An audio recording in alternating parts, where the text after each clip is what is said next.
Thank you, Ciaran. Thank you. Ciaran, if we need a reminder of the scale it was the increase in numbers unemployed and the decrease in numbers of people in jobs as outlined in today's quarterly national survey for 2010, which shows that almost 65,000 people are now less in work. These figures highlight the urgency for implementing the various job measures and job creation strategies that the Labour and Fine Gael programme from government now are actually being presenting to this House and which are being debated this evening. Job creation must be at the root of tackling all of the major financial and economic problems that have hit this country. Problems such as immigration, families falling into mortgage arrears, and Fianna Fáil's massive exchequer deficit. In summary, the programme for government comes down to jobs. And our programme for government puts forward radical proposals in this area, such as providing resources for an additional 15,000 places in training, work experience and educational opportunities for those who are presently out of work. We also state that we will reverse the cut in the minimum wage, a measure that I have noted that has not actually been welcomed by any member of the opposition in this House today, despite the lot of rhetoric that we heard from them during the election campaign. We will also accelerate capital works that are shovel-ready and labour-intensive in schooling, including schools and secondary school work building programmes. Ciaran, our economic revival must be export-driven, and the incoming government will leave no stone unturned in its effort to achieve the maximum growth in exports, including long-term development in new markets such as China and India and other emerging markets. And I look forward to the establishment of an Export Trade Council to strengthen cooperation and other measures across all the key departments and agencies involved in the promotion and development of trade and exports. Ciaran, this government will not be looking for a honeymoon period. The task that's ahead of us is far too more important than that, and the measures that we need to carry out are far too immediate. If we were to look for a honeymoon period, it would be that of a black widow spider. It would be over that quick.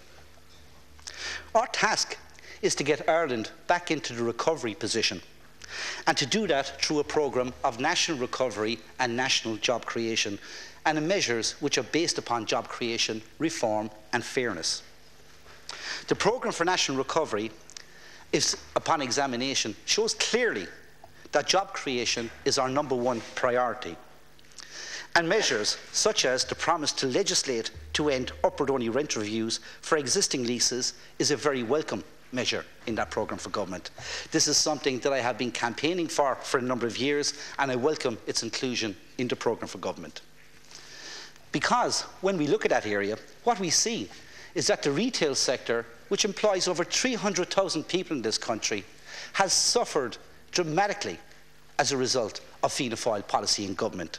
Firstly, they saw their revenues plunge after the dramatic collapse in the property sector, and secondly, it now finds itself trapped with boom time rents and recession time incomes, and the abolition of our upward-only rent reviews for existing leases for businesses across this country is a welcome measure and a job-protecting measure.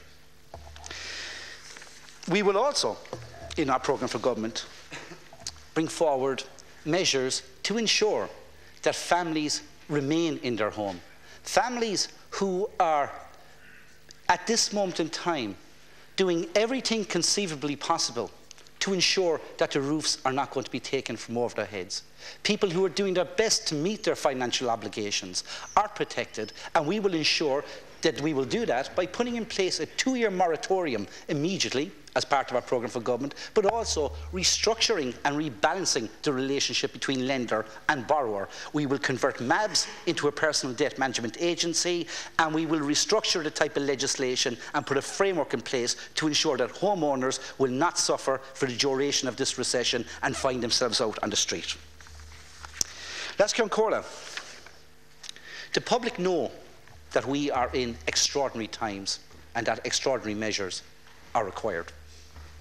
And they know that it's going to take a great number of years for this country to get itself back on its feet.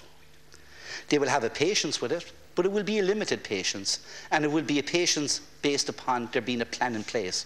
And that is our job in government, to give people a confidence to show that we have a plan in place. And the opposition has this role to play as well.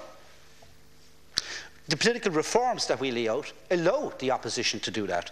But what is critical is that the opposition needs to be more than just a coalition and consensus for criticism. It needs to be an opposition that contributes to the operation of this House, and not one that is just that consensus for criticism and other negative measures. You have a job to do. You will be facilitated with reforms in this House that will allow you to do it robustly. I welcome it because it is required. Ceann Comhairle, to conclude. Sorry, Deputy, you're over your time. I'll conclude on this point. Ceann Comhairle, the days of instant and immediate gratification are over. And this House faces into 5 years of a long programme to ensure that this country gets itself back to work. Thank you.